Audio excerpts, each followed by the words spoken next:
sistemas mediante acción para enfrentar los retos globales. Entonces, empecemos hablando sobre la importancia de modelación.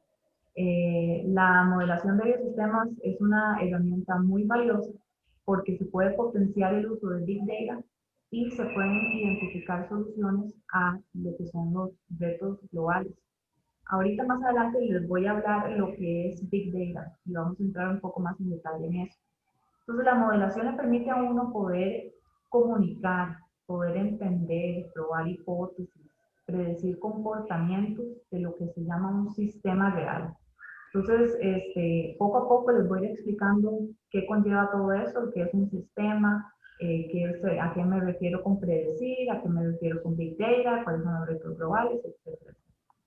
Entonces, por el momento, empecemos hablando sobre los retos globales, que me parece un tema muy importante que, bueno, ya espero que muchos de ustedes ya conozcan estos retos y sepan entenderlos bien, porque ustedes como ingenieros de biosistemas van a tener que aplicar muchos de sus conocimientos para poder enfrentar todos estos retos. Ustedes son una parte clave para eso.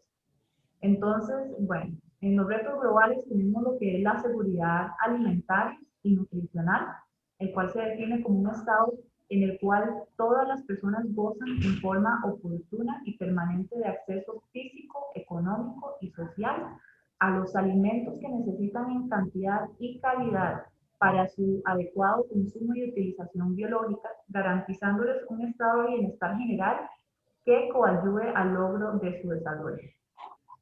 En otras palabras, seguridad alimentaria y nutricional es que todas las personas tengan la oportunidad de tener su comida que los va a nutrir y los va a alimentar, que sea comida de calidad y cantidad, ¿verdad? Después tenemos lo que es la seguridad hídrica, que es la capacidad de proporcionar agua en suficiente cantidad y calidad para poder satisfacer las necesidades agrícolas, industriales, de energía y domésticas. Entonces, todo esto está relacionado, todo esto va alrededor de la necesidad humana, ¿verdad? Y también tenemos la seguridad energética, que es el acceso a servicios de energía limpia, confiable y asequible para cocinar, calentar, iluminar, comunicar y además otros usos productivos. Entonces, como pueden ver, estas tres seguridades, la alimentaria, la hídrica y la energética, son fundamentales para el desarrollo humano. Y en este momento nosotros nos encontramos con estos retos. ¿A qué me refiero? Bueno, vamos a ir explicando uno por uno. En cuanto a seguridad alimentaria y nutricional, en este momento 800 millones de personas cuentan con desnutrición crónica. Además de eso, hay 2 billones de personas con inseguridad alimentaria. Y por el otro lado, tenemos lo opuesto, que tenemos 2 billones de personas con sobrepeso o obesidad. Entonces, podemos ver que hay un completo desbalance en este momento en el mundo. Y además, se espera que la producción agrícola disminuya un 25% para el 2050. Y esto se debe a diferentes causas que ya más adelante les voy a ir explicando. En cuanto a la seguridad hídrica, aproximadamente el 40% de la población mundial vive en áreas afectadas por la escasez de agua. Un 40%, ya es suficientemente alto ese porcentaje. Y además vamos a ver que la demanda de agua va a aumentar hasta un 55% a nivel mundial para el 2050. Entonces podemos ver que ya existe una escasez y al mismo tiempo va a existir una alta demanda que va a producir aún así más escasez. Y actualmente la agricultura representa un 70% de todo el agua extraída de los acuíferos, arroyos y lagos. Entonces, como pueden ver, ya vieron con la seguridad alimentaria, muy importante el rol de ustedes en cuanto a poder identificar soluciones para enfrentar la seguridad alimentaria. Vamos de vuelta a la seguridad hídrica. De nuevo, va para los ingenieros de biosistemas, ¿verdad? Identifiquen esas soluciones para ver cómo vamos a hacer para el 2050 para poder encontrar ese balance. Como pueden ver en este mapa, también aquí pueden ver para el 2030, estamos muy cerquita. ¿Cuáles son las áreas que se van a ver con estrés con inseguridad hídrica más que todo? Bueno, además tenemos lo que es la seguridad energética. El 20% de la población mundial todavía no tiene acceso a la electricidad y además tenemos que la demanda energética va a aumentar hasta un 70% para el 2050. Entonces continuamos con ese desbalance y tenemos que buscar esas soluciones. Y como pueden ver en el mundo, un alto porcentaje de los que no tienen acceso a la electricidad se encuentran acá, en esta área donde pueden ver todas las partes rojas, naranjas, un poco amarillas. Nosotros, como pueden ver ahí, chiquititos que somos, por dicha, tenemos más, puede ver, pues, dependiendo del color, más del 88% de acceso a la electricidad. Entonces, en realidad, en nuestro país no estamos viviendo lo que es la seguridad, la inseguridad energética. ¿Cuáles son los causantes de todos estos retos globales? Bueno, el crecimiento poblacional, el crecimiento rápido de la urbanización, la presión que está existiendo sobre la tierra, sobre los recursos y el cambio climático, que ya es un tema que ya muchos de ustedes deben de conocer lo suficiente.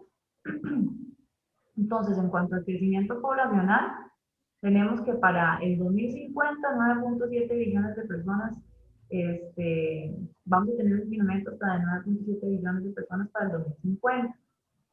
Y además, para poder suplir nutricionalmente a estas personas, la producción agrícola va a tener que incrementar hasta un 70%. Y ahora vamos a ver cómo todo esto está conectado entre la energía y el agua, que incrementa la producción agrícola. Entonces, es todo como una serie de dominó, ¿verdad? Que uno pone, si uno cae, entonces ahí van todos conectados, ¿verdad? Además, tenemos el crecimiento rápido de urbanización. El 70% de la población mundial va a vivir en las ciudades para el 2050 y mientras que 200 millones de la población rural va a disminuir. Y esto lo que va a producir es una disminución en la mano de obra disponible para lo que son los cultivos de alimentos. Entonces, aquí dice, lo que va a afectar significativamente la producción agrícola, la cual se espera incrementar hasta un 70% para el 2050. Entonces, aquí otra vez tenemos un desbalance. Necesitamos empezar a incrementar hasta un 70% la producción, pero no vamos a tener mano de obra para poder incrementar esa producción. Entonces, ¿qué soluciones se pueden encontrar para ayudar a los productores a suplir esta alta demanda con menos manos de obra, ¿verdad? Y además tenemos la presión sobre la tierra. Vamos agregándole cada vez más causas, más problemas. La producción de alimentos provoca el agotamiento de los nutrientes del suelo, la erosión, la desertificación, el agotamiento de reservas de agua, la pérdida de bosques tropicales, la biodiversidad, y bueno, y ahí continúa, ¿verdad? Y como pueden ver en este mapa, aquí pueden ver el porcentaje de cambio de la tasa de crecimiento poblacional entre el 2004 y el 2050. Y esto lo que nos está indicando es que hay una tendencia poblacional que va a impactar el uso de estos recursos que nosotros tenemos. Y esto además va, al estar incrementando la población, van a utilizar más recursos y van a incrementar más lo que es la contaminación. Y entonces se va a dar más presión sobre estos recursos, sobre la tierra, sobre lo que la tierra nos está proveyendo a nosotros. Y como pueden ver en este mapa, los que van a salir más afectados son los países de bajo desarrollo. Además, quería mostrarles esta otra imagen donde pueden ver que el 37% del área de la tierra se utiliza para la agricultura y solo el 30% de esta área es tierra arable.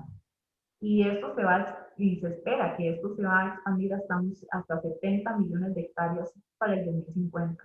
Entonces, imagínense la presión que va a empezar a crear esto sobre nuestra tierra. Empezar a utilizar más recursos, empezar a cambiar los ecosistemas, empezar a hacer si esa tierra arable se empieza a expandir, significa que vamos a tener que talar varios bosques, vamos a tener que cambiar varios ecosistemas y todo esto va a empezar a generar este, eh, eh, eh, perdón, es que me quedo enclochada con el inglés. Entonces todo esto va a empezar a generar más presión y más contaminación y reducir la cantidad de recursos. Y bueno, el cambio climático no es tema nuevo para todos de nosotros. Pueden ver en esta figura lo que se espera que pase con el cambio climático a, una temperatura, a un cambio de alrededor de un 1% de incremento de dióxido de carbono. Y esto es lo que pasaría para el 2050. Es algo muy este, impactante en realidad. A mí todavía me sigue impactando, a pesar de que lo veo y lo trabajo con esto todo el tiempo. Este, la tasa de crecimiento anual del rendimiento de la cosecha sería aproximadamente la mitad de la tasa de crecimiento histórica y los factores críticos para la producción ganadera como la disponibilidad de agua, producción animal, alimentación, reproducción y salud también se verían afectados. Esto yo lo estoy enfocando mucho en lo que es la parte de agricultura, ¿verdad? Como pueden ver. Igualmente van a haber muchos otros factores, muchos otros eh, áreas que van a salir afectadas también por todos estos causantes y estos retos globales. Entonces, para poder tratar estos retos, existen diferentes métodos o conceptos. Por ejemplo, el nexo de agua, energía y alimentos es un nuevo paradigma que estudia la mejora en bienestar humano de una manera sostenible. ¿Y por qué estos elementos? Bueno, como les estaba mencionando antes de cómo les iba a explicar las interacciones que hay, lo que sucede es, perdón, lo que sucede es que, bueno, se requiere energía para el suministro de agua y para cultivar y procesar alimentos. Pero al mismo tiempo se requiere agua para poder producir energía y para cultivar y procesar alimentos. Pero por otro lado, también algunos cultivos se están utilizando para producir energía. Y además tenemos la producción de alimentos que puede afectar lo que es la calidad de agua. Entonces, como pueden ver, esos tres elementos están completamente interconectados y estos son ejemplos muy simples que les estoy dando. Pero si nos ponemos a analizarlos de alguna otra manera, siempre vamos a ver que están completamente interconectados. Y bueno, entonces, alimentos, energía y agua son los mayores pilares para el bienestar humano. Sin embargo, este sistema se derrumbaría completamente sin lo que son las prácticas sostenibles. ¿Y qué son prácticas sostenibles? Son el desarrollo que satisfaga las necesidades del presente sin comprometer la capacidad de las generaciones futuras para satisfacer sus propias necesidades. Sin embargo, para poder hacer el sistema de alimentos, energía y agua de manera sostenible, se necesita realizar bajo prácticas ambientalmente y económicamente factibles. Entonces, como pueden ver, se agregan, además de los pilares de alimentos, energía y agua, se agrega la economía y el ambiente. Y todo esto tiene que ser también bajo prácticas socialmente aceptadas. Entonces, siempre es muy importante incluir lo que es el factor social.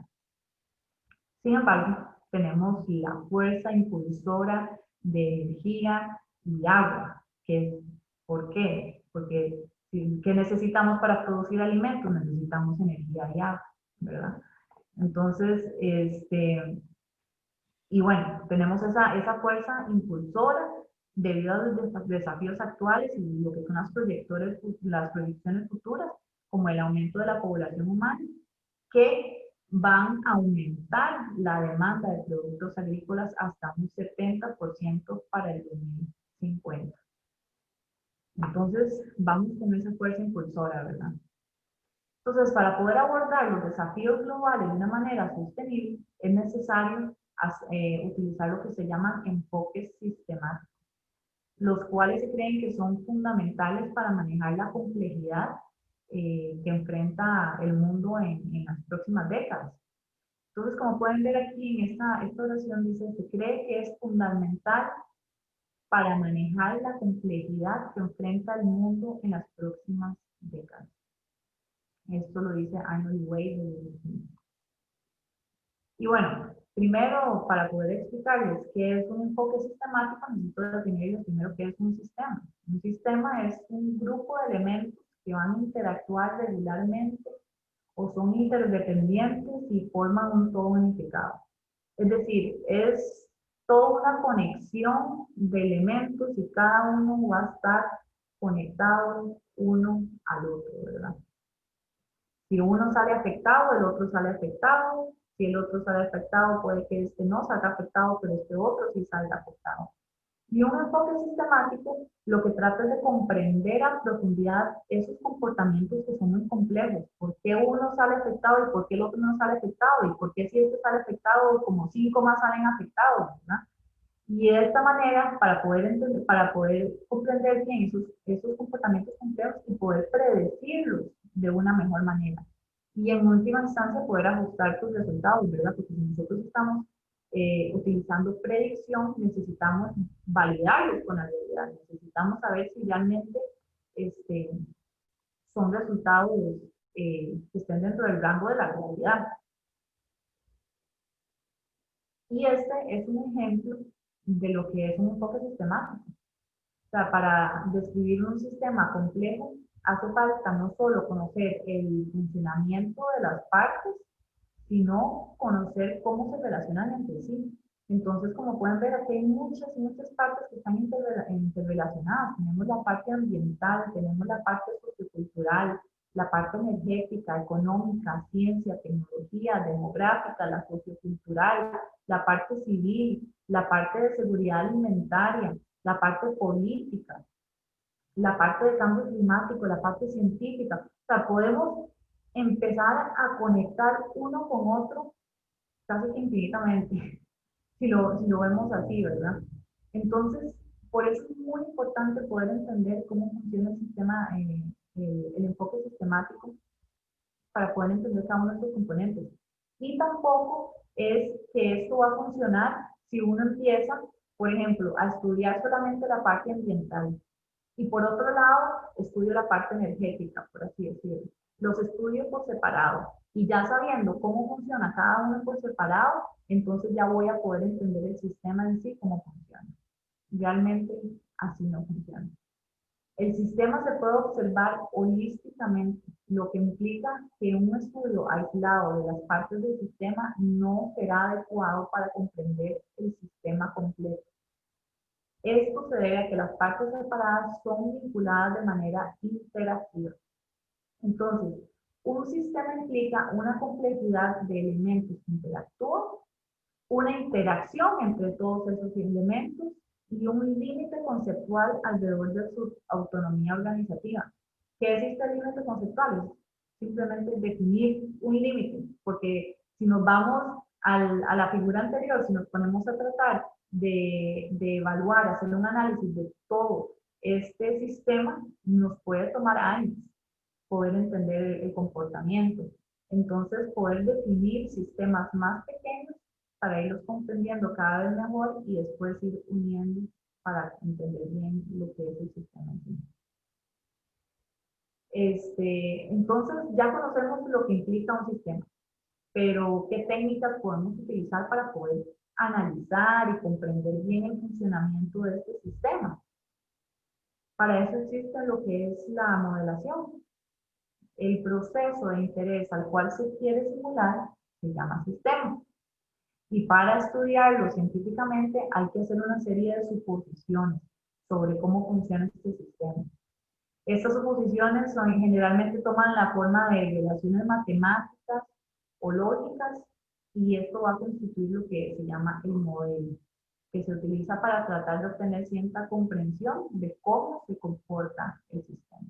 Entonces, a través de la modelación podemos entender el comportamiento del sistema, poder meternos más en eso de lo que es el enfoque sistemático para poder enfrentar esos retos globales. Pero ahora lo que quiero hacer es entrar un poco más en detalle para explicarles bien lo que es un modelo, como de dónde se origina, de dónde proviene esto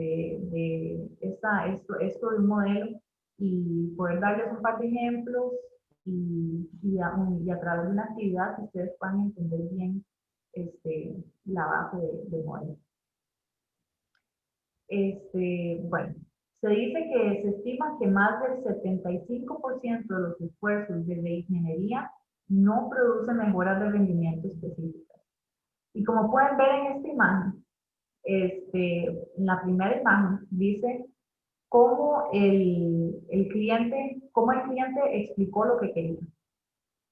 Después, en la segunda imagen, dice cómo el líder del proyecto entendió lo que quería el cliente.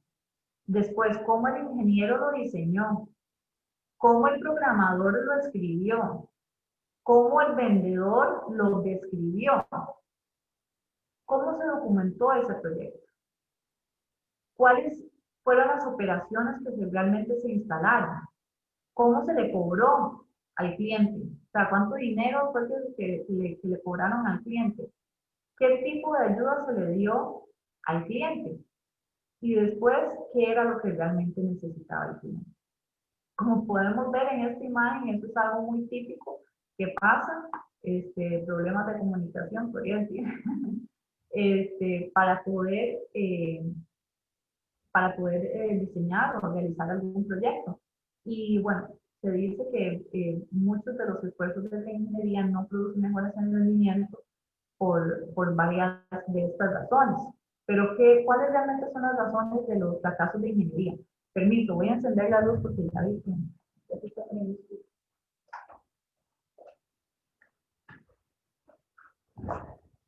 Entonces, ¿cuáles son realmente esos fracasos de ingeniería? Bueno, tenemos varias razones.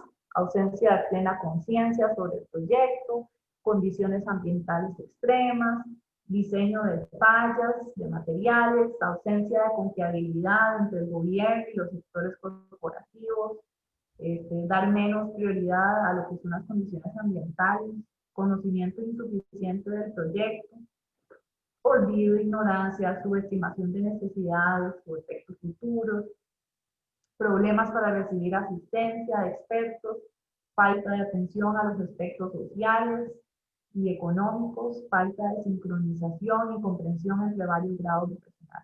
Esto es un estudio que realizaron en el 2014. Y así fue como descubrieron cuáles son las mayores razones de los fracasos ingenieros. Y como pueden ver, al lado derecho, en esa figura, se describe cuáles son los pasos a seguir para poder obtener un proyecto exitoso. Entonces, todo inicia con la necesidad, ¿verdad? ¿Qué es lo que se necesita? Después pasa a lo que es la idea del ingeniero. Luego el diseño del proyecto, la construcción del prototipo, la examinación, a ver si hay algún tipo de falla catastrófica, la selección del material, la estimación del proyecto, cuánto va a ser el costo, la aprobación, los permisos que se necesitan ambientales, los permisos también gubernamentales o de organizaciones, la ejecución del proyecto y luego completar el proyecto a tiempo, ¿verdad? Así, esos son los pasos a seguir para poder tener un proyecto exitoso. Pero muchos de estos fracasos inician con algo y el origen se da en una parte en específica. ¿En cuál creen ustedes que es el mayor problema para poder llegar a un proyecto exitoso? Es una pregunta, voy a hacer la presentación un poco interactiva, entonces voy a esperar que ustedes me respondan, ¿verdad? ¿Qué creen ustedes, de dónde creen ustedes que se originan todos estos pasos y de dónde se podrían empezar a originar los fracasos? Si no se define bien qué. En esta figura que ustedes ven a la derecha, ¿dónde se inicia el proceso de un proyecto exitoso?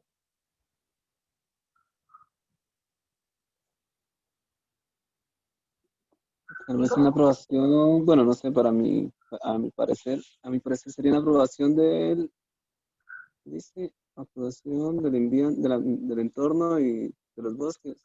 Los permisos ambientales, ahí es donde empiezan los Ah, problemas. bueno, ciertos, los que no estiman tal vez qué tan cerca están de contaminar un río o esas cosas, ¿no? No sé. Ajá. Bueno, pero un Eh, poco más adelante, ¿dónde creen que podría empezar? yo diría que es conocer insuficiente sobre el proyecto. Digamos, no estar totalmente seguro de lo que se va a hacer es como un problema, no sé. O Ok, también puede ser el hecho de no estimar muy bien los costos y quedarse sin recursos a mitad del proyecto y tener que dejarlo abandonado. ok, O pero ta- ¿de dónde se originó todo esto? Si ven la figura donde vienen todos los pasos, ¿de dónde se origina todo esto? yo diría que es como del diseño del proyecto, Y un poquito más adelante, en la construcción del prototipo. perdón, un poquito más atrás, entonces. La necesidad que tiene la persona. No, la necesidad ya es algo que se sabe, es una Ah, necesidad. bien, entonces la idea. La idea. Bien. Todo inicia con la idea del ingeniero. ¿De dónde proviene todo? Si el ingeniero lo piensa mal, si, o no lo piensa correctamente, para no decir que lo pensó mal, entonces empieza ese dominó, ¿verdad? Ese efecto dominó, donde entonces ya todo el resto empieza a salir afectado. Y bueno, ¿qué es una idea? Es un modelo mental. ¿Y qué es un modelo mental? Un modelo mental es una abstracción selectiva de la realidad en la que se está pensando. Ok, ¿qué significa eso? Bueno, está realmente compuesto por dos componentes, que son los supuestos sobre cómo funciona la realidad en general y, perdón, y los supuestos específicos sobre la realidad particular en la que se está pensando. Bueno, para que entiendan un poquito mejor a lo que me refiero, porque me imagino que es muy confuso, les voy a dar unos ejemplos. Entonces, imagínense que ustedes van a un restaurante nuevo, un restaurante que estaban muy entusiasmados ustedes de ir a visitar, más ahora que estamos con la situación de la pandemia. Solo imagínense a cuál restaurante quieren ir ustedes a visitar ya después de que pase todo esto, ¿verdad? Eh, entonces uno empieza a crear un modelo mental. Uno va a este restaurante, se sienta en la mesa y empieza a crear supuestos generales sobre la realidad. Y en este caso serían supuestos generales sobre la realidad de comer. Los supuestos generales van a trascender lo que son los detalles de cualquier situación alimentaria. Es decir, no tienen detalles específicos de lo que uno se va a alimentar, sino que son supuestos que aplicarían a cualquier situación de cuando nosotros vamos a comer, a cualquier situación. Entonces, en este caso, ¿ustedes qué creen? Que me podrían dar un par de ejemplos de supuestos generales en cuanto a la realidad de comer, que es algo que siempre les pasaría cada vez que comen, o pensarían, perdón, empezarían a pensar. Sí, Yes. a ver bien. O si la persona tiene alergia, pensaría si esa comida tiene cierto ingrediente que le puede producir esa alergia. ¿Sí? Si es una persona alérgica, va a estar siempre pensando eso. ¿Qué más? Algo más general. Que El podría, valor nutricional. no muchas personas piensan en el valor nutricional de su comida. Yo diría que el precio también, porque Sí, si qué tan caro usted, le va a salir a uno. ajá, porque usted puede estar ahí con un antojo súper enorme y todo, pero se le quita cuando ve el precio. O el sabor, Pero profe. eso ya aplica para supuestos, La calidad. porque el precio, usted no va a estar pensando en el precio del plato que usted se está comiendo en su casa, por ejemplo. Esto tiene los supuestos generales, tienen que aplicar a cualquier situación en la que tiene que ver con comer. Si está bien cocinado, tal vez. La calidad de la comida. El sabor, tal vez, profe. Si está bueno, está malo. Si va a gustar el plato o no. ¿Sí? Más o menos se te entendió, Melissa. Ok, chicos, muy bien. Gracias por la participación. Supuestos generales. El comer me quita el hambre. Si como, ya no tengo hambre. O a algunas personas les puede pasar que cuando como muy rápido me da indigestión. O si son personas alérgicas, tendrá algún tipo, algo que me pueda producir alergia. Eso se podrían llamar supuestos generales. Pero estos supuestos generales que nosotros usamos para construir nuestros modelos mentales van a jugar un papel muy importante porque son la base de nuestro modelo. Entonces, si no se logra explicar bien por qué nuestras mejoras, nuestras iniciativas de mejoras de rendimiento, si no logro explicar bien estas iniciativas de mejora de rendimiento, normalmente vamos a tener resultados no tan buenos, porque no tenemos bien definidas estas bases, estos supuestos, ¿verdad? Y por otro lado, tenemos lo que son los supuestos específicos. Entonces, ustedes están en este restaurante, aquí sí ya podemos entrar más en detalle. ¿Qué supuestos empezarían ustedes a tener si llegan a un restaurante nuevo, pero que están como emocionados de probar la comida? Digamos que les dijeron que es un restaurante muy bueno en tal comida. Los precios. Ahí sí entran los precios. ¿Qué más? Como mencionaron ahora, si los platillos tienen algo que me cause una alergia. Eso también puede ser. Ok, entonces, unos ejemplos que puse yo es, bueno, me dijeron que la pasta en este restaurante es muy buena, entonces ya estoy empezando a crear este supuesto de seguramente la pasta va a ser muy buena, y se me antoja un vino con la pasta. Entonces uno empieza a crearse ya, uno en su cabecita, uno se está imaginando comiéndose esa pasta y tomándose su vinito y qué delicioso va a ser, ¿verdad? Este restaurante que me recomendaron. Cada uno de esos supuestos específicos van a detallar la situación alimentaria, ¿verdad?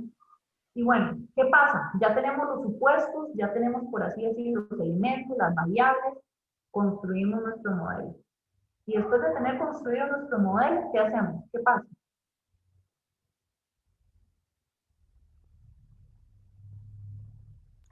Hay que ponerlo en práctica, ¿no? Exacto, por así decirlo. Empezamos a crear simulaciones. Ok, entonces empezamos a decir, empezamos a correr los if. Yo no sé si ustedes todavía conocen sobre programación, pero es como los qué pasa si, ¿verdad? Entonces, ¿qué pasa si en este restaurante la pasta realmente es muy buena? Y yo realmente quiero comer más y más y más, pues tan buena que está esta pasta. Y termino con muchos carbohidratos. ¿O qué pasa si se me antoja un vino con mi pasta, pero luego tengo que manejar? ¿Cómo voy a hacer? ¿Podré manejar bien?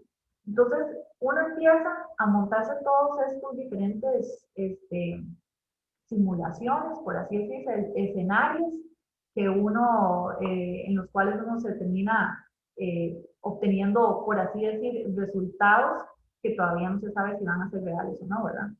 Entonces, todas estas simulaciones son un esfuerzo para nosotros poder predecir qué resultados en realidad están implícitos en lo que es el conjunto de supuestos que van a constituir su modelo mental de esa realidad. Entonces, como pueden ver, eso es un modelo mental muy sencillo y es algo que nosotros hacemos todo el tiempo, ¿no? Entonces, cada uno de nosotros ha estado construyendo y simulando modelos mentales prácticamente todas nuestras vidas. Y como dicen, la práctica es un maestro, entonces uno debería ser bastante bueno haciéndolo. Entonces aquí es donde uno se emociona y dice, bueno, ya soy una experta en modelación y véngase, ya voy a empezar a practicar, a estudiar, ya me siento preparada para eso. Y bueno, vamos a ver si realmente somos expertos en modelos mentales. Vamos a hacer una actividad. Es una descripción de producción de árboles. Es muy simple. Tienen que construir ese modelo mental. ¿Cómo lo construyen? Con los supuestos generales y los supuestos específicos. Entonces, hay que identificar los supuestos. Y además tienen que simular el modelo para poder predecir cómo va a funcionar el sistema con base al cambio que se les va a decir. Entonces, lo que les voy a dar es un gráfico y ustedes tienen que dibujar la línea. ¿Cómo creen ustedes que queda la línea? Pero, les voy a dar un adelanto. El punto 1, el paso 1 se los voy a dar yo para que no tengan que identificar los supuestos y me interesa más que hagan las líneas de los gráficos. Entonces, ahorita les explico un poco cómo va a funcionar. Les voy a describir lo que es la producción de árboles y cuando termine, entonces les explico un poco lo que tienen que hacer. Entonces, dice así. Una empresa que gestiona un determinado terreno forestal se encarga de mantener una cantidad estable de árboles maduros, mientras se realiza la tala de árboles que se pondrán a la venta cada año. Cada año, durante los últimos 50 años, la empresa ha cosechado un número constante de árboles maduros, con el fin de mantener esa cantidad estable de árboles maduros. Para esto, la empresa sigue una política de plantar una semilla por cada árbol maduro que se cosecha en un año determinado. Esta reserva forestal ideal, los animales no comen semillas y cada semilla que se planta no solo sobrevive, pero crece hasta la madurez en exactamente 6 años. Debido a que la reserva forestal ha estado operando de esta manera durante más de 50 años, está en estado estable. Eso significa que un igual y constante número de árboles se está talando cada año, un número igual de semillas se plantan cada año y ese mismo número de árboles también se están madurando cada año. Por tanto, la cantidad estable de árboles maduros se mantuvo en una magnitud constante durante 50 años. Ahora suponga que este año la empresa decide incrementar la cosecha de árboles maduros a una tasa menor y más alta, y luego mantenerla constante a este ritmo en el futuro. Entonces, el desafío en esta simulación mental es: si la empresa continúa con su actual política de reimplantación, o sea, plantar una semilla por cada árbol maduro que se cosecha, y las condiciones ideales para las plántulas van a prevalecer en la reserva, o sea, asumiendo que los animales no van a comerse las semillas y que cada semilla que se planta va a sobrevivir y va a crecer hasta 6 años, va a madurar en 6 años. ¿Qué patrón con el tiempo será trazado por la magnitud de los árboles maduros después del aumento escalonado en la tasa de cosecha? Entonces, lo que quiero es que dibujen su suposición en la figura. Pero por aquí me les adelanté un poco y les identifiqué los supuestos en los cuales ustedes tienen que enfocarse. Entonces, esos supuestos son la cantidad estable de árboles maduros, la cosecha de árboles, las semillas plantadas y los árboles en maduración. Cada uno de esos supuestos pueden ver que tienen colores diferentes. Entonces, como le digo, como un hint, como una pista, ahí les puse que la cosecha de árboles y las semillas plantadas van a comportarse de igual manera por tener el mismo color. Entonces, lo que quiero es que dibujen una línea diferente de cada una de estos supuestos y que simulen cuál va a ser el comportamiento a través de los años de la cantidad estable de árboles maduros, de la cosecha de árboles, de las semillas de plantadas y los árboles en maduración. ¿Tienen alguna pregunta?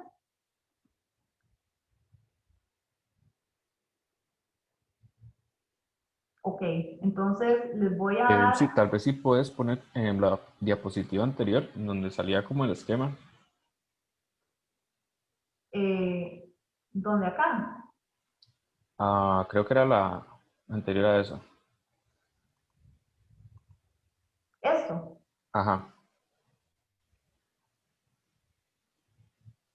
ok.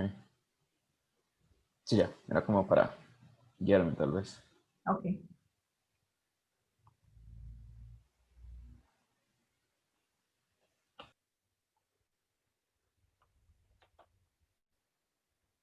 Entonces les voy a dar unos 5 minutos para que lo piensen y puedan hacer esas líneas.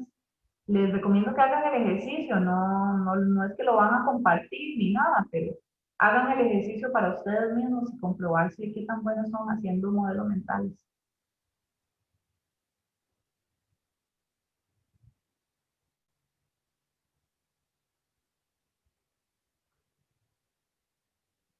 Profesor Giovanni, yo espero que usted también lo esté haciendo. Sí, claro. Tengo un nudo en la cabeza ya hace rato.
Bueno, ya les queda como un minuto.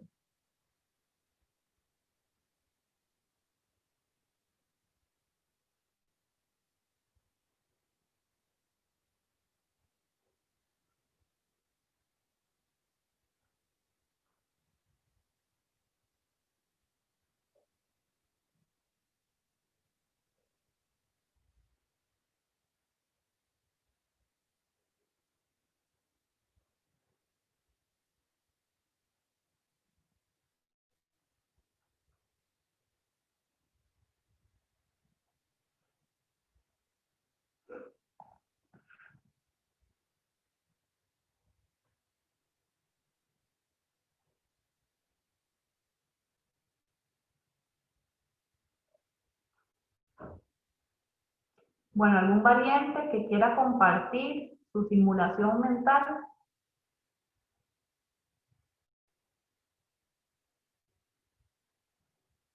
No necesariamente la figura, pero puede describir más o menos qué es lo que está pasando con su simulación.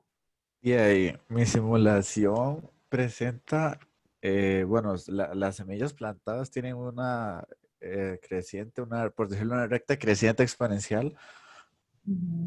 Y mientras que se mantiene, ya se me perdió, aquí está.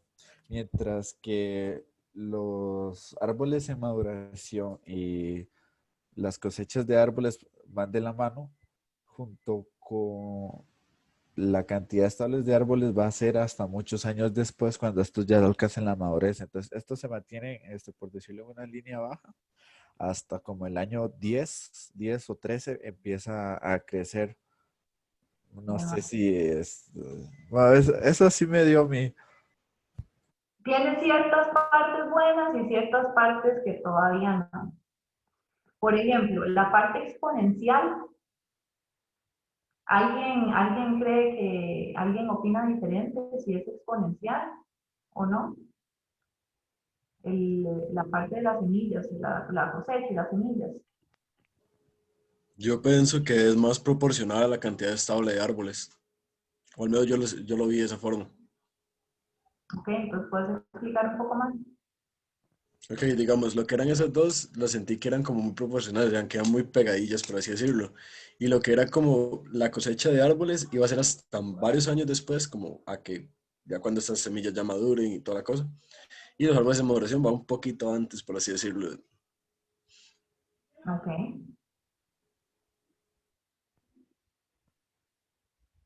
¿Alguien más que quiera compartir? Profe, bueno, yo lo que hice es que como cada cosecha se plantan semillas, esas semillas estarían listas después de 6 años. Entonces sería que hay una curva exponencial en el 10, diría yo. Y de ahí para atrás, digamos que se mantiene siguiendo la línea, está constante, diría. O sea, se mantiene constante hasta el punto 10 y de ahí crece exponencialmente. Eso es lo Ok. que yo pensaría. Muchas gracias, Luis. En parte estás bien, pero ¿por qué exponencial? No sé si ustedes recuerdan, pero déjenme ver cómo fue que lo puse. La política que ellos tienen es, se planta una semilla por cada árbol maduro que se cosecha. ¿Eso tendría un comportamiento exponencial? Sería constante. Uno por uno, ¿verdad? Ok. Muchas gracias por su participación y su valentía. Ahora vamos con el resultado. Me imagino que muchos de ustedes tuvieron exactamente el mismo resultado, ¿verdad? Especialmente el profesor Giovanni.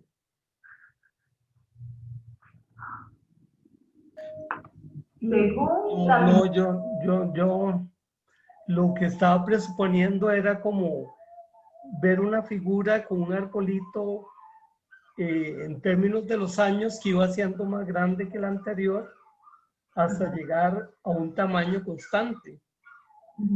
Entonces eso lo que iba generando era una curva creciente y luego llegaba a un nivel máximo que iba a ser constante.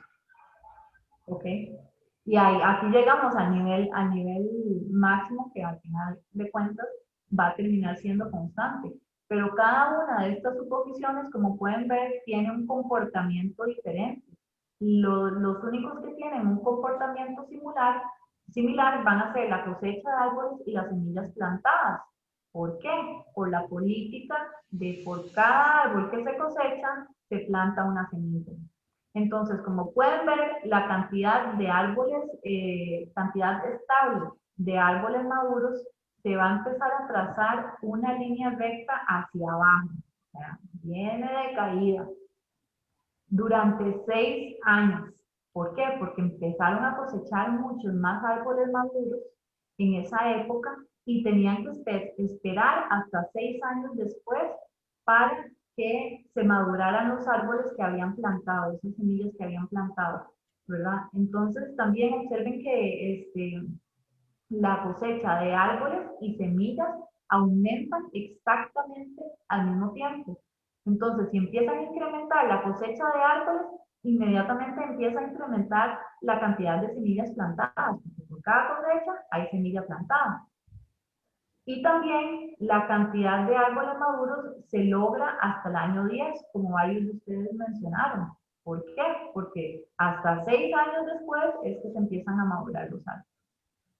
Y todo esto se basa en un concepto que todos nosotros conocemos desde hace bastante, y es que el volumen de entrada de, por así decirlo, una tina, es menos en una cantidad constante que el volumen de salida, el nivel de agua en la tina va a disminuir a un ritmo constante. Entonces es prácticamente aplicar este concepto, un concepto que nosotros tenemos, pero de alguna u otra manera se nos empieza a dificultar poder identificar cuáles son estos supuestos, cómo va a ser el comportamiento de cada uno, empezar a crear estas simulaciones. ¿Y por qué nos pasa esto si somos tan expertos, si llevamos toda una vida creando modelos mentales? El 90% de las personas dibujan las líneas incorrectamente. Así que ustedes no se sientan mal si vieron que no lo hicieron bien. Yo también fui una de esas, así que el 90% no saben hacer este tipo de cosas. Y estos resultados lo que sugieren es que los seres humanos en general no somos buenos construyendo modelos mentales, incluso de sistemas muy simples como este que les estaba mostrando. Este es un sistema muy simple. Imagínense hacer un modelo mental del sistema que les enseñé anteriormente, de todo lo que es del sistema de la alimenticio, ¿verdad? Y oval. Imagínense pensar en ese sistema. Entonces, y bueno, hay varias razones de por qué nos pasa esto. Así que no se sientan mal, es algo meramente evolucionario. La velocidad diferencial de evolución entre los sistemas biológicos y socioculturales ha producido una especie humana cuyo proceso cognitivo es prácticamente lo que siempre fue, en medio de una realidad que se ha convertido enormemente más complejo e interdependiente. Este desajuste es la raíz del problema. En otras palabras, nosotros en la era de las cavernas teníamos que hacer solamente ciertas cosas. Dormir, cazar, comer, tomar agua, cosas muy directas, muy simples. Eran prácticamente como métodos lineales, ¿verdad? Todo muy directo. Después empezamos a evolucionar, empezamos a cambiar la parte sociocultural, empezamos a cambiar poco a poco y empezamos a meter más factores, más elementos dentro de nuestra vida para poder, para poder sobrevivir o para nuestra sociedad, para nuestro desarrollo. Y ya al punto en que hemos llegado al día de hoy, dependemos de tantos factores, de tantos elementos y todos están tan interconectados que ahora se nos dificulta tanto el poder identificar cuáles son esos elementos que van dentro de nuestro modelo y cuáles podrían ser las interacciones o cuáles podrían ser los resultados, cuáles podrían, de todas las simulaciones que tenemos, cuál podría ser la verdadera, cuál podría ser la realidad. Y es por esta diferencia entre la evolución sociocultural y la evolución biológica. Nosotros necesitamos más tiempo para poder evolucionar biológicamente y desarrollar ese cerebro para poder pensar en la manera que necesitamos actualmente. Entonces, con esto nos damos cuenta que nuestro proceso cognitivo nos limita nuestra capacidad para poder realizar estas simulaciones mentales fiables, incluso de relaciones muy básicas. Y a eso no es todo. Cada vez hay más evidencia que sugiere que los modelos mentales que construimos no capturan la esencia de cómo funciona realmente la realidad.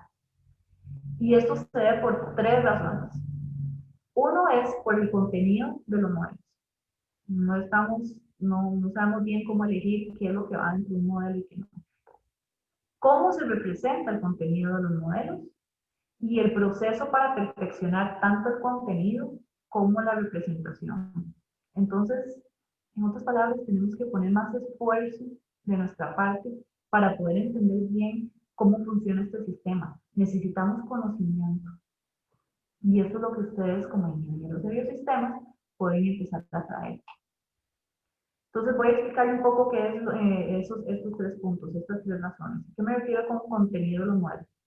Bueno, los problemas con la cantidad de nuestros modelos mentales van a empezar con lo que elegimos como contenido.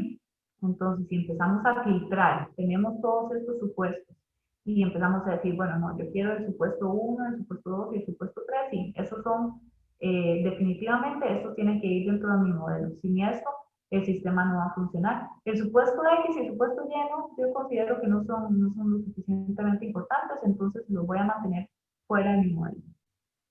Lo que necesitamos es mejorar ese filtro y poder tener una perspectiva que capture todo este contenido que nosotros tenemos y poder ver más allá del espacio y del tiempo. Es decir, tenemos que ver más allá de nuestras narices. Tenemos que ver el big picture. Tenemos que salir de esa cajita en la que estamos, ¿verdad? Y empezar a ver más allá, abrir nuestras mentes y ver realmente cuáles son todas las interacciones que existen que pueden estar afectando este sistema que estamos estudiando específicamente.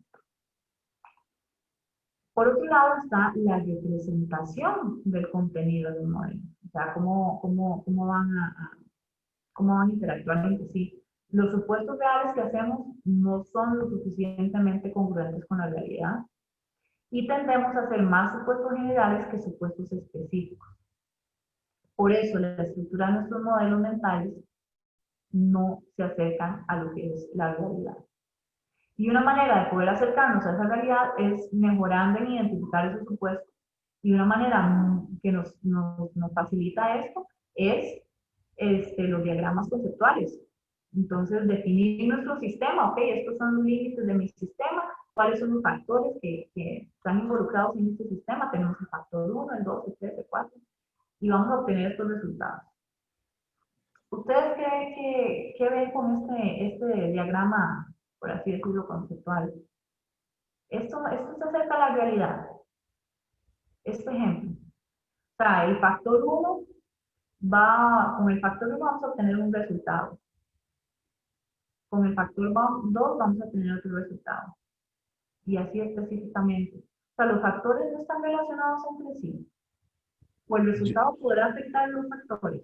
Yo siento que va a depender porque hay ocasiones en las que un factor sí me da un resultado sin estar relacionado con otro, y en otras ocasiones varios factores nos van a dar un resultado estando relacionados entre ellos. Exactamente. Aquí lo que estamos viendo es que los factores están operando independientemente. Cada factor está afectando el resultado y el resultado no afecta a los factores.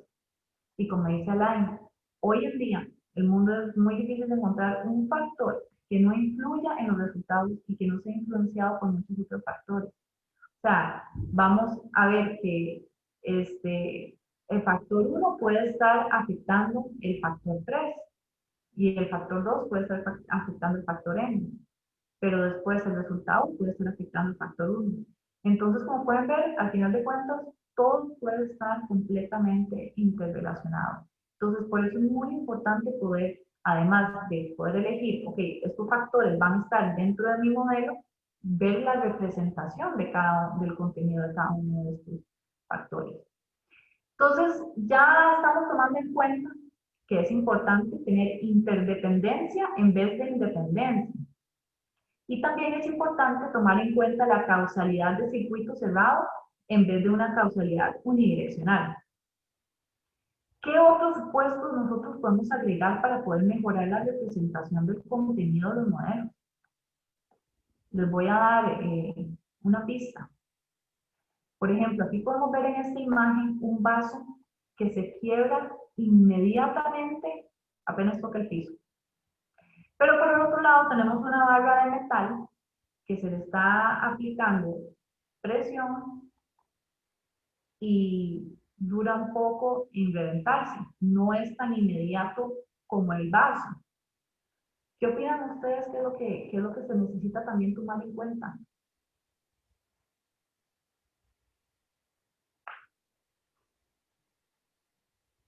¿Qué es la diferencia entre estos dos?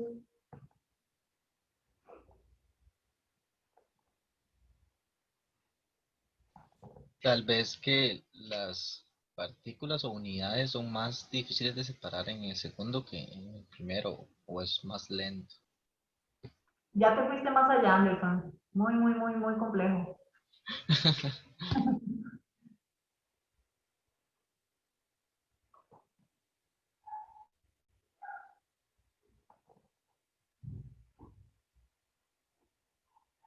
Se los estoy señalando.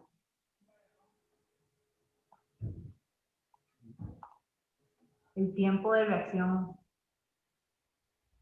Muy importante siempre tomarlo en cuenta. Porque muchas veces no todo va a suceder inmediato. El hecho de que nosotros pongamos ese supuesto de una vez en nuestro modelo mental no significa que va a pasar inmediatamente, sino que puede durar tiempo en reaccionar, ¿verdad? ¿Qué otro supuesto sería bueno agregar? O algo que hemos venido suponiendo bastante. Trabajamos mucho con lo que son las regresiones lineales. La linealidad se acerca a la realidad.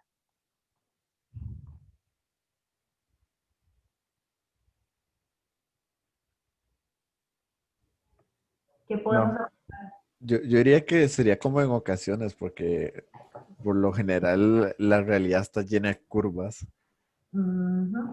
Exacto. Tenemos la no linealidad. Entonces, para poder mejorar esa representación del contenido de los modelos, nosotros tenemos que tomar en cuenta lo que es la interdependencia en vez de la independencia, la causalidad de circuito cerrado en vez de causalidad unidireccional, los impactos que en vez de impactos instantáneos y lineales, estos impactos normalmente son más de tiempo de reacción y no linealidad. Entonces, solo cuando las representaciones de nuestros modelos mentales tengan todas estas características, vamos a aumentar más la probabilidad de que el modelo mental que diseñamos va a generar los resultados que nosotros realmente pretendemos. Pero como pueden ver, lo que pasa es que se está convirtiendo cada vez más complejo para nosotros poder empezar a crear esos modelos mentales. Pero bueno, yo no me conformo con eso. Yo quiero todavía perfeccionar el modelo aún más. ¿Qué se puede hacer para perfeccionarlo aún más? Esta figura lo que está mostrando es, digamos que ese es un científico, y viene un angelito, un científico que ya está muy emocionado por probar su prototipo, ¿verdad? Y viene un angelito y lo para y le dice, espérese, espérese, ¿qué está haciendo? Usted ya probó cada una de las partes de su prototipo para ver si funcionaba antes de probarlo todo en conjunto. ¿Qué es lo que se necesita hacer para perfeccionar ese modelo? O sea, tenemos nuestro modelo mental, tenemos todos los supuestos, ya pudimos representar bien todos esos supuestos y vamos a probar el modelo.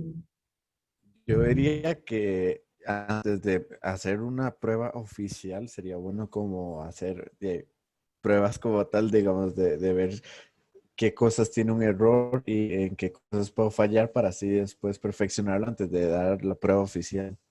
Yo siento que es necesario como trabajar con todos los componentes separados antes de pensar si quieren intentarlo todo en conjunto, porque si falla uno, se vino todo abajo. Exactamente. Y eso lo que se llama modelación es calibración. Descubrir dentro del modelo qué información es inconsistente, cuáles son esos puntos ciegos que no estamos viendo. Nosotros decimos, sí, yo estoy tomando en cuenta todos esos supuestos, pero siempre hay algo que nos hace falta, ¿verdad? Entonces necesitamos encontrar todos esos puntos ciegos para poder realizar esos ajustes necesarios y poder acercarnos un poco más a la realidad. Pero, ¿cómo podemos saber si realmente nos estamos acercando a la realidad? ¿Cuál es la manera más directa para saber si realmente este resultado que obtuve, sí, es real? Podría ser como comparándolo con resultados de otros proyectos, por decirlo de alguna forma, que ya se hayan hecho y se tenga, como para ya hacer cálculos de ver si se aproxima o todavía tengo cosas que mejorar. Exactamente. Entonces eso se llama validación, que es descubrir cómo y por qué los resultados proyectados por el modelo difieren de la realidad. Y cuando las discrepancias surgen, los supuestos del modelo se pueden modificar para mejorar mejor esa realidad, cómo funciona. Entonces, ¿qué es lo que uno hace? Por ejemplo, uno está diseñando un sensor de humedad de suelo.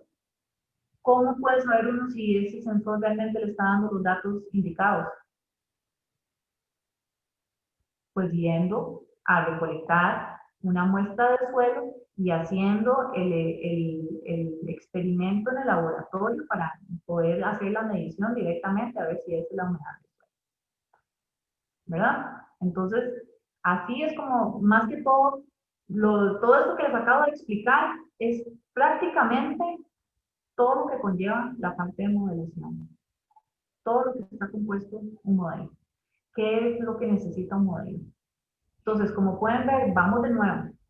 El proceso de interés que se quiere simular es el sistema en sí.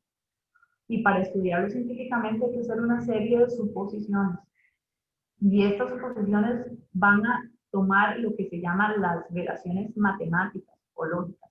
Ahí es donde empezamos a hacer las conexiones. Y el modelo lo que va a hacer es empezar a simular para poder predecir. Y entonces tenemos diferentes usos de los modelos.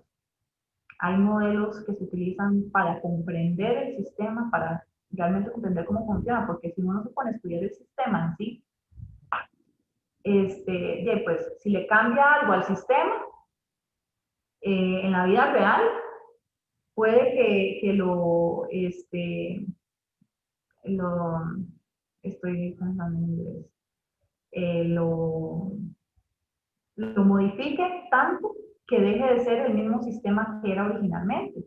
Entonces no vamos a poder entender por qué es que suceden estos cambios, cómo es que suceden estas interacciones. Entonces, a través de modelación, nosotros podemos acercarnos lo suficiente a ver cómo funciona este sistema y ya después con eso poder empezar a cambiar ciertas cositas, a ver si van a ser resultados positivos o negativos, y así cuando lleguemos al momento de la realidad, poder aplicarlos y estar seguros o casi seguros de que va a ser algo positivo, un resultado positivo, un resultado que estamos esperando. También se puede utilizar para predicción. Entonces eso se utiliza mucho para lo que es el cambio climático. Ahora, por eso es que nosotros sabemos esos datos que yo les estaba dando al inicio, que para el 2050 el 70% va a incrementar la producción agrícola, que va a incrementar el 50%, 55% de la demanda energética, etcétera, etcétera. Todo esto se basa con modelos de predicción, con base a escenarios de cambio climático, con base a lo que existe actualmente, conociendo el incremento poblacional, etcétera, etcétera. Entonces, agregando todos esos factores. Y además también podemos utilizar modelos para controlar cómo controlamos los sensores a través de modelos. Restringir, manipular un sistema para poder producir una condición que uno realmente quiera. ¿Y qué tipo de modelos podemos usar nosotros como ingenieros de biosistemas para poder enfrentar los retos globales? Bueno, es que pasa que hay montones de modelos, muchos tipos de modelos que uno podría utilizar. Pero actualmente lo que se está utilizando específicamente para los retos globales son los modelos de simulación. En una simulación usamos una computadora para evaluar un modelo numéricamente. y los datos son recopilados para estimar verdaderas características de ese modelo. Por ejemplo, consiste en diseñar un modelo a partir de algo que nosotros ya conocíamos para poder entender más lo que es el sistema, experimentar con este sistema, entender ese comportamiento que está pasando y ya después de entender bien este sistema, como les dije, empezar a hacer diferentes escenarios, cambiar datos por aquí, datos. ¿Qué pasa si la población no aumenta pero disminuye? ¿Qué pasa si con el cambio climático en vez de aumentar la temperatura, baja la temperatura? Etcétera, etcétera. Entonces así podemos empezar a predecir un futuro y podemos empezar a buscar soluciones, a ver qué realmente podría ayudarnos a enfrentar esos retos globales, ¿verdad? Para no irnos por un libro. Entonces, la simulación es el desarrollo de la capacidad de predicción. Y esto lo que va a permitir es evaluar estrategias y alternativas de gestión, comparar resultados, tomar decisiones acerca del sistema en estudio, y todo esto para nosotros que optimizar las inversiones. Al final de cuentas, mucho de costos, ¿verdad? Reducir los costos, también las vulnerabilidades, disminuir todas esas vulnerabilidades, los daños, las pérdidas, ¿verdad? Y en función del periodo y las actividades y prioridades que interesan a los actores involucrados en ese sistema en sí que se está estudiando. Los modelos de simulación se desarrollan a partir de un conocimiento previo, como ya les dije, y permiten proyecciones en espacio y tiempo. Y son una herramienta muy útil para poder descubrir los vacíos en los conocimientos del sistema. Sin embargo, tenemos algo problemilla ahí con la gestión de los datos, que es clave para el éxito de los proyectos de simulación. Tenemos muchos datos. La complejidad metodológica y la cantidad significativa de datos que se requieren para el estudio de un sistema son bastantes. No podemos simplemente decir, con 3 repeticiones vamos a poder hacer la simulación. No funciona tan así. Necesitamos mucha información. No podemos asumir que algo que está sucediendo en Guanacaste va a pasar igual en Limón. Necesitamos integrar todos los datos de todas las diferentes regiones, de todos los diferentes lugares o de todas las diferentes posibilidades para poder tener una mejor simulación. Y eso implica una gestión y almacenamiento de una gran cantidad de datos. Entonces, aquí es donde entra el Big Data. ¿Qué es Big Data? Es un término genérico que se utiliza para referirse a un conjunto de datos grandes y complejos. Y estos surgen de la combinación de varias, lo que le llaman las Vs. Entonces, ¿qué representan estas Vs? Caracterizan los diferentes tipos de datos. Entonces, los datos se pueden caracterizar dependiendo del volumen, la velocidad, la variedad, la variabilidad, la viscosidad, la veracidad, validad, lo valioso, la visualización y el valor. Y hay un montón más. Todo esto empezó con 3 Vs y ahora cada vez va creciendo más y más la lista porque los datos se van dando cuenta que los datos son cada vez más complejos y cada vez más grandes. Entonces, como para que entiendan un poco mejor qué es la diferencia entre datos y datos grandes, por así decirlo. Los datos son como el agua. Van a fluir de un lugar a otro y mientras van fluyendo van a ir recolectando esa información. Y también pueden ir creando nuevos cursos de agua porque hay más información, entonces por ahí van a salir los cursos de agua. En cambio, el Big Data son conjuntos de datos que son masivos, diversos y complejos, que son tan profundos como el océano, que si no sabemos manejarlos bien, nos podemos hundir fácilmente. Y por eso es que softwares corrientes o normales de procesamiento de datos, los softwares tradicionales, les cuesta, se les dificulta manejarlos. Por lo tanto, es que se necesita diferentes tipos de técnicas, un conjunto de técnicas y tecnologías con nuevas formas de integración para poder manejar esta cantidad de datos.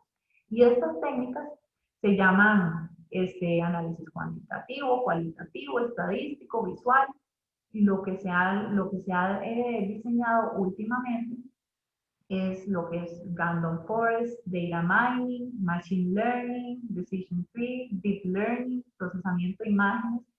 Y espero que ustedes hayan escuchado este tipo de técnicas en los últimos años, me imagino que sí. Y si no, van a empezar a escucharlo con más regularidad. Entonces, y estos son temas, son técnicas en las que nosotros como ingenieros de biosistemas tenemos la capacidad de aplicarlas. Nosotros tenemos varias áreas que nosotros podemos aplicar. Entonces, existe el antes y el después del Big Data. Antes del Big Data, el análisis de escenarios, las simulaciones eran tan difíciles de crear, no había suficiente información, había resultados inexactos, teníamos información muy limitada. Y después del Big Data, la capacidad de utilizar grandes muestras de información empezaron a mejorar la precisión, empezaron a acelerar el proceso de decisión, empezaron a ayudar a los actores a decidir mejor porque pues ya están dando resultados más precisos, ya nos estamos acercando más a la realidad, ya los sistemas los estamos empezando a simular mejor. Pero aún tenemos un reto, que es lograr el equilibrio perfecto entre el número y el volumen de simulaciones y las limitaciones de velocidad. Entonces, número y volumen de simulaciones. Pucha, tenemos mucha información. ¿Se acuerdan del contenido de supuestos? El embudo que les enseñé. Bueno, imagínense que usted tiene un montón de información y usted empieza a crear ese sistema y se emociona y dice, uy, no, sí, yo quiero esta información y voy a meter más información en mi embudo y sí, definitivamente esto va a mejorar mi precisión, metamos. Y cuando nos damos cuenta, eso está que explota. Y lo que termina haciendo es como un enredo ahí que no se logra modelar bien, no se logra simular bien, porque es tanta la información que se está introduciendo que empieza a producir resultados inexactos. Porque imagínense, todo está interconectado. Entonces, hay una línea muy fina que uno siempre tiene que tomar en cuenta en cuanto al contenido de los modelos. No siempre tener más, tener mejor, es tener lo indicado. Por eso es muy importante el contenido y la representación. Y en cuanto a las limitaciones de velocidad, pues usted puede crear un modelo increíble que está conteniendo un montón de sistemas, un montón de supuestos, pero de ahí a la computadora le puede tomar 1 año, 2 años en hacer la simulación. ¿Y eso de qué le sirve? ¿Verdad? Usted necesita tener, imagínense que se esperó todo 1 año para obtener el resultado de la simulación y le sale mal, le sale el resultado inexacto.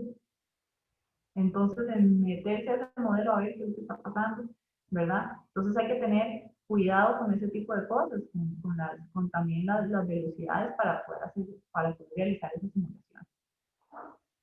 Y bueno, aplicaciones de Big Data y bueno, modelación, todo esto en biosistemas, imágenes y datos satelitales utilizados para desarrollar mejores herramientas de pronóstico y gestión de riesgos para ayudar a los productores a tomar mejores decisiones.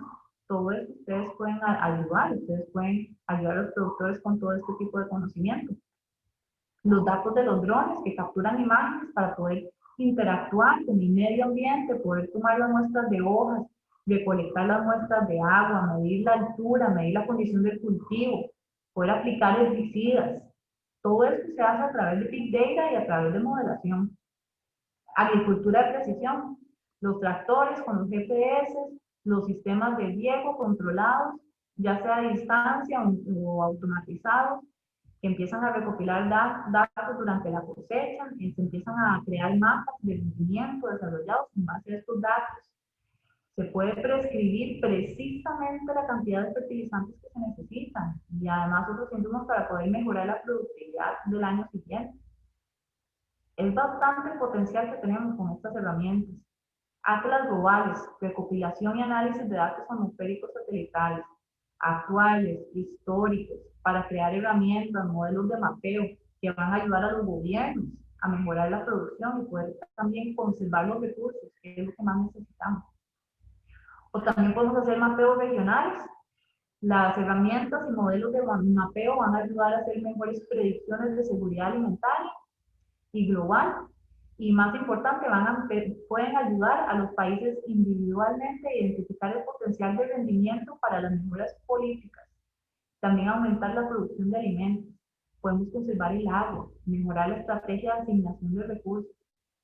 O sea, es un gran potencial. Con los teléfonos inteligentes, los productores de las áreas remotas pueden tener acceso a pronósticos meteorológicos, información de mercado, para tomar mejores decisiones, administrar el dinero, desarrollar una red de apoyo más amplia, mejorando los estilos de vida y la seguridad local de los recursos. También apoya bastante lo que son los avances de investigación, una mejor recopilación de datos, capacidad informática. Todo esto va a permitir a los investigadores poder comprender mejor los sistemas y poder crear esos modelos que se necesitan para poder comprender mejor cuáles son los riesgos que nosotros podríamos tener y las soluciones que podríamos buscar a futuro.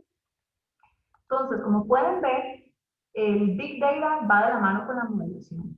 Muchas de las aplicaciones de Big Data requieren ser utilizadas en los modelos para poder identificar y entender mejor lo que son los componentes de los diferentes sistemas y consecuentemente poder predecir con base a simulaciones de este modelo. Pero, ¿cuál es el factor clave para poder enfrentar realmente los retos globales?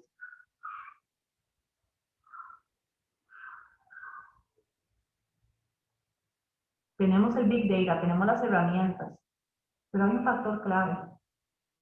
¿Cuál creen ustedes que sea? Espero no haberlos cansado. Ya esta es la última diapositiva, se los prometo.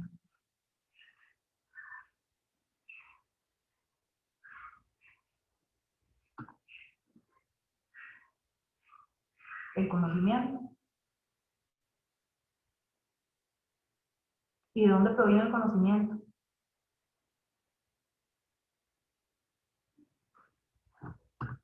¿De ustedes? La educación. Ustedes. Ustedes son el factor clave para poder enfrentar los retos globales. Nosotros.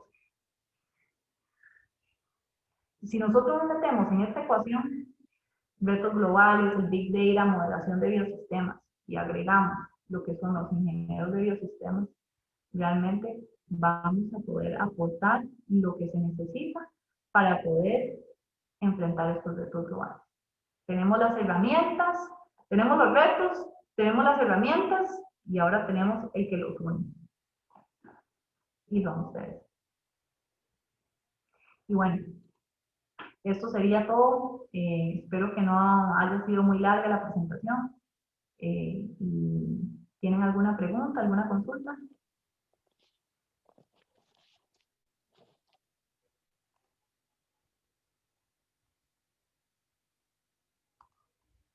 ¿Todo les quedó muy claro, chicos?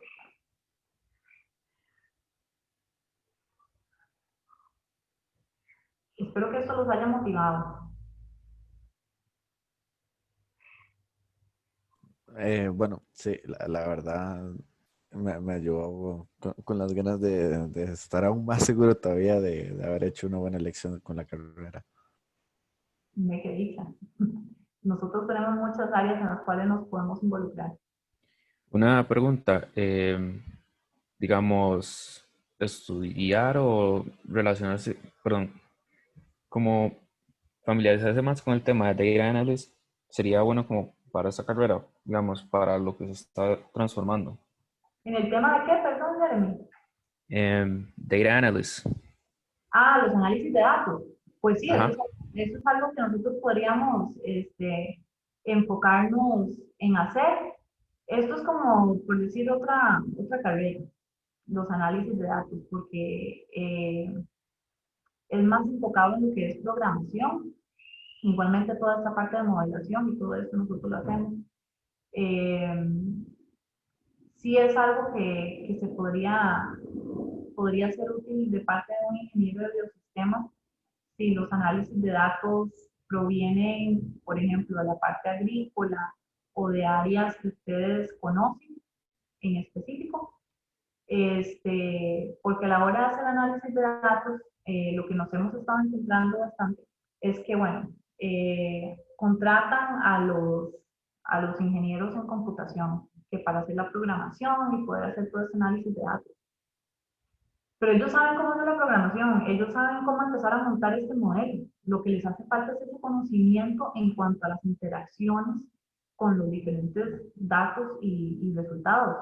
Entonces, ¿qué es lo que estamos viendo ahora? Ahora hay más, por ejemplo, ingenieros de biosistemas que saben bastante sobre computación. Y entonces, al hacer esa integración, se logra mejorar por montones ese análisis de datos. Pero esto es algo que sí, bueno, sí se podría practicar, pero yo personalmente diría que usted como ingeniero de sistemas tendría mayor potencial para hacer aún más que datos de análisis de datos. Ok, muchas gracias.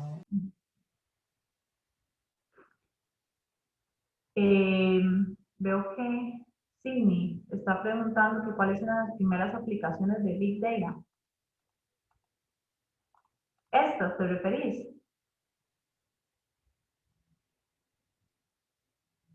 Ok, entonces sí, tenemos lo que son imágenes de datos, que esto es algo muy, muy útil ahora para nosotros. Les recomiendo al 100% que si pueden empezar a empaparse sobre la información satelital o los sensores remotos. Todo esto es una tecnología nueva, bueno, no tan nueva, pero que aplica mucho para poder empezar a crear, ayudar a poder apoyar más a los productores en estas áreas para predecir o para poder identificar deficiencias o daños o pérdidas.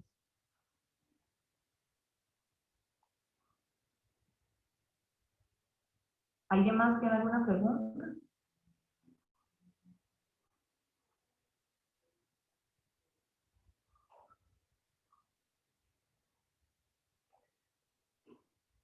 Bueno, yo no sé.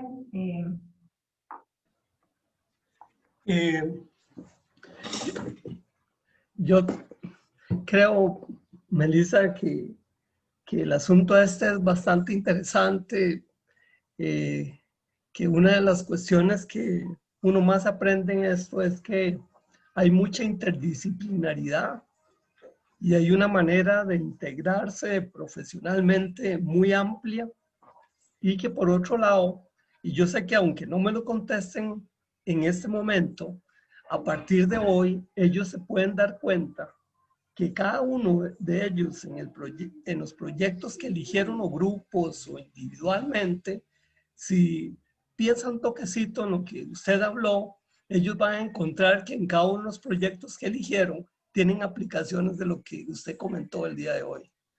Entonces, cuando quieran inician, ¿verdad? Con respecto a la consulta de Jeremy, el asunto es que el potencial más grande que uno puede tener es el conocimiento de los sistemas biológicos.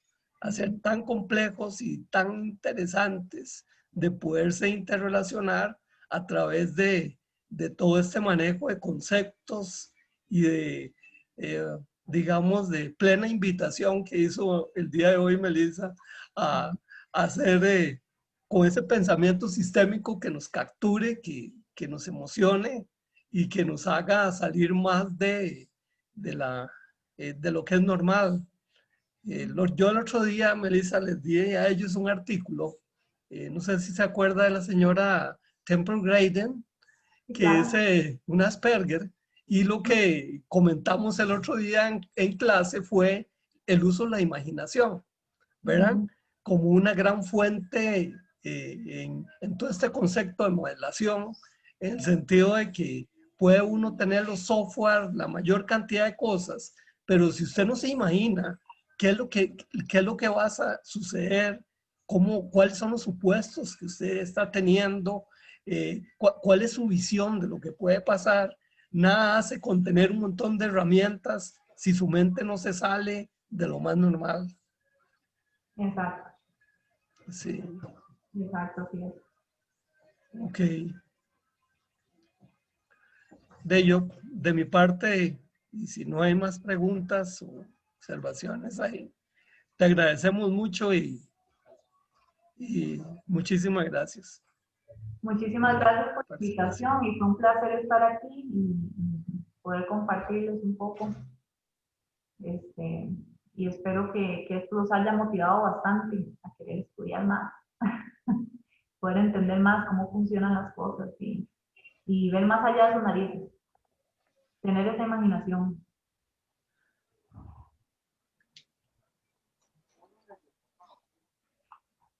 Ok, Elisa, muchas gracias. Muchas gracias a todos ustedes. Bueno, hasta luego. Gracias.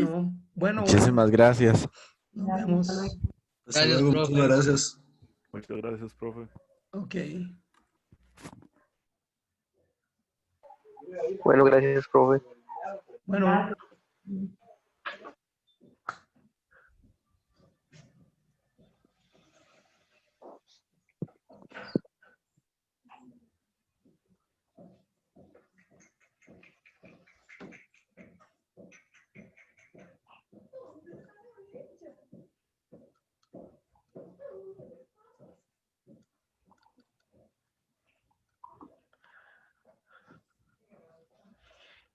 Siempre quedan unos cuantos estudiantes, ¿verdad?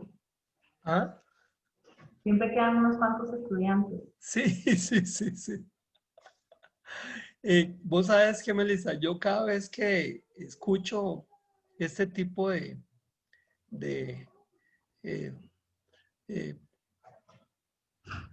visión o entendimiento de los sistemas, uno ve que la mayor necesidad está en los jóvenes desde el inicio. Porque si usted quiere cambiar una mente que ya está un tanto muy condicionada, le va a costar mucho en un cuarto o quinto año comenzar desde haber comenzado ya en el curso de introducción a ver que eso existe y que es un potencial y que no es necesario que usted haya llevado todos los cursos del mundo como para que usted vaya soñando con hacer algo de ese tipo. Exacto. Sí, y ahí es donde debiéramos estar trabajando, no en la fase, por ejemplo, como vos estás ahorita, un ejemplo, ya vos esperarías que la gente llegue con una gran avidez por un curso de modelación. Y tal vez, no sé si la vas a encontrar del todo, ojalá, ¿entiendes? Ojalá, ¿verdad? Pero puede haber cierta renuencia en el sentido en que no estaban preparados como para el dinamismo, para esa forma de poderse salir, como en la pregunta que nos hiciste a todos ahí, sobre los supuestos en la cuestión del crecimiento de la población, ¿verdad? De forestal en términos de los supuestos, ¿verdad? Sin tener más que unos minutos para tener una respuesta que por lo menos uno se anime, sin tener nada en ese momento. Ahí es cuando uno va desarrollando potenciales. Exactamente. Porque es que la profesora no lo vio, es que ella nunca habló de eso, etc. No, ¿qué es eso? ¿Para qué tanta necesidad? Que todos se lo hayan dicho desde el inicio. Exacto. Ya entonces, ¿qué vas a resolver? Sí. Sí, eso era más o menos lo que quería transmitir, entonces ojalá si lo hayan captado y bueno, que se animen, ¿verdad? Con la carrera, porque la verdad es que esta carrera nos permite a nosotros meternos en muchas áreas que muchos todavía no se dan cuenta del potencial, ¿verdad? Claro. O sea, al final de cuentas nosotros somos casi que multidisciplinarios. Sí, exacto. Ahí estamos. Ok. Bueno, ya, muchísimas gracias. Bueno, muchísimas gracias. Sí. Y Pero me no he invitas. hablado muchísimo, pero... No, está buenísimo. Me invitas, ¿verdad? Y a esas sesiones. Sí, yo le mando la invitación, son en octubre. En octubre, ¿verdad? Ok. Tengo otra con el profesor Jairo Quiroz, yo no sé si lo conoces. Me suena, ¿de dónde es él? Ingeniería eléctrica. Sí, me suena. Jairo, ajá. Va a dar la presentación de modelación de energía. Entonces, Qué bueno. igual te voy a enviar la invitación de todos. Y María José Rodríguez, que se va a Sí. integrar a la escuela pronto. Sí, que ella estaba en Francia. Ajá, va a dar una charla en cuanto a análisis de ciclo de vida. Sí, dice que ella está muy, ¿cómo se llama? Muy emocionada por el tema. Sí, Sí, y sí. hoy participa en la actividad con los profesores. Veras. ¿Ya ella llegó o no? No, ella todavía está ya esperando su título. Sí, ajá. Entonces, yo le dije que yo lo que le recomendé, porque ella dice, bueno, voy a esperar un par de semanas y si no me llega, pues voy a tomar la decisión de irme. Y yo le recomendé que mejor espere. Que se quedara. Yo le dije que ya en estos momentos, con la pandemia y todo, se ha complicado mucho todo esto con los correos y de ahí usted tampoco se puede jugar el riesgo de que quede por ahí perdido y el tiempo que puede tomar en que llegue el título. Entonces... Más si tiene que ir allá, por ejemplo. No, si tiene que ir en un vuelo, que no es nada barato tampoco. Exacto. Entonces yo le dije, yo le recomendaría averigüe bien cuánto dura y espere el título. Igualmente todos estamos trabajando remotamente, entonces no creo que sea algo que le afecte tanto. Claro, claro. Bueno, estamos. Bueno, entonces. Muchas gracias, que estén muy bien. Ok, súper amable. Muchas gracias. Nos vemos. Nos vemos. Ok.